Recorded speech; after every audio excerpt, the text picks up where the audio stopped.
Kailan kayo inutusan na mag-imbestiga? Nung lunchtime, nung may meeting kami ni then Director Santiago, pero iba ho ang iniimbestigahan namin krimen. Kailan kayo sinabihan ng DOJ na mag-imbestiga? Anong araw That po? same day, ma'am. Kaya nga, after- November 23. November pa rin. 23. Oo, pareho lang. Yun ang sinabi ninyo kanina nung tinatanong kayo ng counsel ng prosecution. Yan din ang nakasaad. On even date ang nakasabi sa inyong Opo. affidavit. Yes, ma'am. Okay. So, nag-umpisa na kayo. Kwento nga ninyo, 4-phase yung investigasyon. Nag-umpisa sa identification. Nagbigay kayo ng hash value. Nag-preserve kayo ng data. Pagkatapos nag-research kayo. Subsequently, sinabi mo na meron kayong open source intelligence search at natuklasan ninyo na meron palang October 18 video na press con na naman ni OVP na nasa Facebook at may mga sinasabi na naman na puputulin yung ulo. Tama ba yon yung October 18 ang nakita ninyo? That's the continuation in the analysis phase, Your Honor. Oo. Yes, Your Honor. Kasi nag-research na kayo, no? Bilang fourth phase nga ng inyong investigasyon. Tama po ba? Hindi po, Your Honor. Yun yung third phase ho, yung analysis and attribution. Sa analysis pa at attribution. So third phase. Pero bandang huli na. Ang pinagtatakahan ko, kung inutusan kayo ng November 23 na magkaroon ng investigasyon, bakit napakaaga? November 6, 2024, a subpoena was issued to ABS-CBN requiring them to submit an authenticated copy of the video pertaining to the 18 October press con. Nandito to sa affidavit ninyo, nasa page 8, number 14. Kung inutusan kayo noong November 23, ang ibig ba sabihin, November 6 pa lang, minamanmanan na si Vice President? Iniimbestigahan na siya bago pa yung Zoom conference sa Kongreso?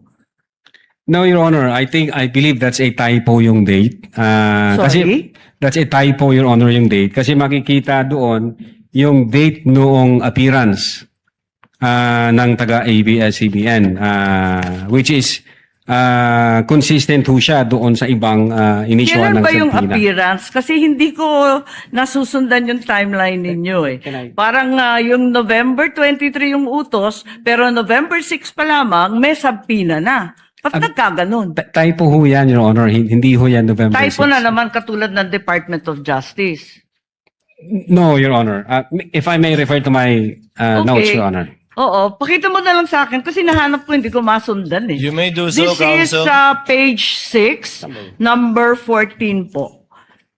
November 6, 2024, subpoena to ABS-CBN.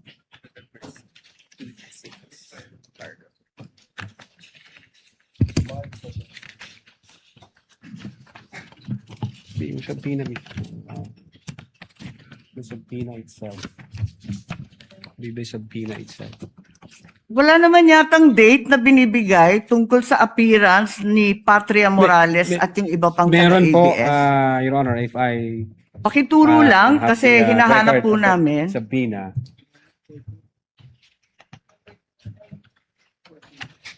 Subpoena mismo.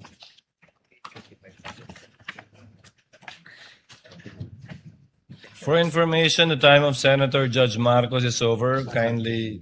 Yes, but he's still responding Of course, to the we same will wait for question the if you will responses. allow.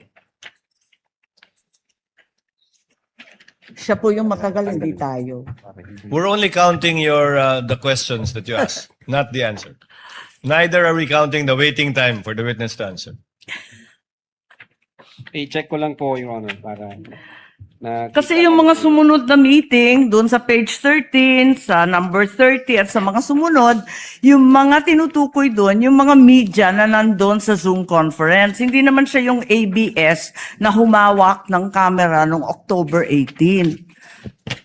Iba naman yung mga tinutukoy doon eh. Attorney Lutok, Opo. the question of the Honorable Marcos is on page 6, paragraph 14. You said you sent a subpoena on November 6, 2024. Unfortunately, because the annexes are not part of the document marked, it's not here. So the question is quite clear. If it's a mistake, then what is the correct date of the subpoena? If I can see the real subpoena, Your Kindly Honor. talk to the mic, please. Yeah. If I can see the real subpoena, Your Honor, because the subpoena was signed by our Assistant Director for Investigation Service. As I said, unfortunately, it was not attached to your affidavit, and I doubt if it's one of those marked or pre-marked Wala. by the counsel for prosecutors. As he said and admitted earlier, he did not or they did not mark all of the annexes in your affidavit. Yes, Your Honor. If I may, check ko lang po, Your Honor, para sigurado ho. Wala sa'yo ngayon. Inaanap ko po rito. Wala nga pong annex yan eh. Wala sa annex at wala rin sa affidavit. Kasi yung mga media na tinutukoy sa ibang pahina, yung mga nag-interview nung Zoom conference. Dito ho yung certified true copy daw, Your Honor. If I may, Your Honor, please, can I assist on this regard, if the court will allow?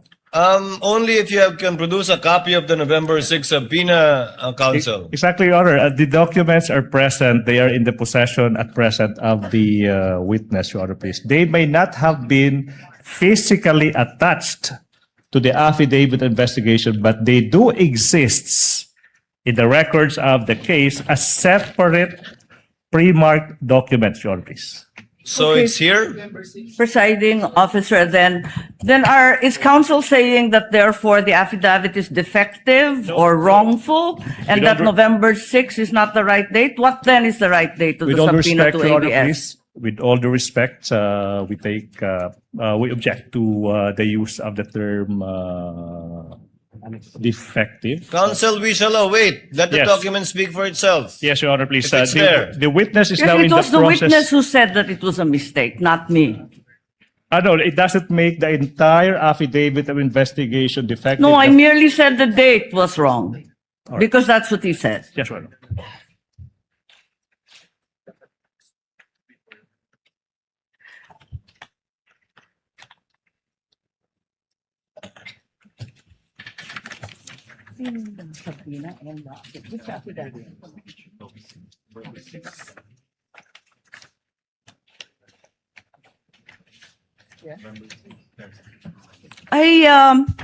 It's just been brought to my attention that in fact, presiding officer, two documents were issued on November 6. Not only the subpoena to ABS-CBN, but further the affidavit of investigation regarding the October 18 press con.